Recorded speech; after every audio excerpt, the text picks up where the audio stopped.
Samantala, mapapahiya raw sa publiko ang mga makakaharap ni Pangulong Rodrigo Duterte na kinatawan ng mga bansa o grupong mag-iimbestiga sa kanyang kampanya kontra droga. At sa gitna nito, nakiisa na rin ang International Criminal Court sa mga nagsasabing nakakabahala na ang mga patayan sa bansa. At yan po ang tinutukan ni Mark Salazar.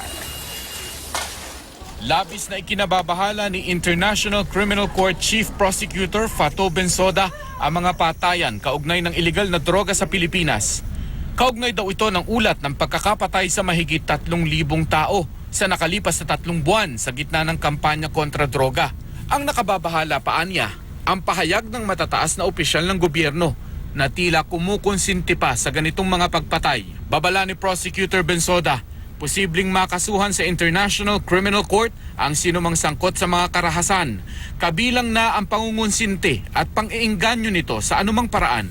Dahil bahagi raw ang Pilipinas sa jurisdiction ng ICC, may kapangyarihan daw ang ICC na litisin ang mga krimen sa ating bansa, gaya ng genocide, crimes against humanity at war crimes.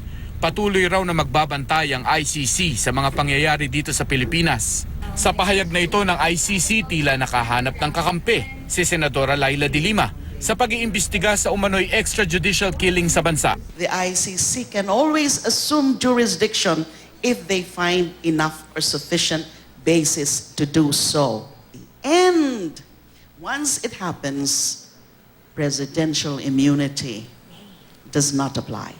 Ang kailangan lang, ani de Lima, patunayang gobyerno ang utak ng halos 4,000 ng napapatay sa kampanya kontra droga. Okay, ayaw nila ng state-sponsored, di state-inspired. Pareho rin yun eh. Look at all the pronouncements, the bold pronouncements of the president, of his lieutenants like De La Rosa. And then, you know, yung mga reports about policemen themselves doing the killings. Giit ng Malacanang, handa si Pangulong Duterte na harapin ang anumang imbestigasyon tungkol sa kampanya kontra droga. Hindi rin daw pinahihintulutan ng gobyerno ang mga patayan kontra droga. Marami rin daw sa mga nasawi ay napatay sa legal na police operation na iniimbestigahan ngayon. Sabi rin ni Foreign Affairs Undersecretary Charles Jose, hindi kinukonsinti ng gobyerno ang extrajudicial killings. Sa pagdalo kagabi ni Pangulong Duterte sa business conference ng Philippine Chamber of Commerce and Industry, muling inimbitahan ng Pangulo na mag-imbestiga ang mga pumupuna sa kanyang kampanya kontra droga. Pero pagtitiyak ng Pangulo, mapapahiya ang mga kinatawan ng mga ito oras na nakaharap na niya. They cannot be brighter than me. Maniwala kayo.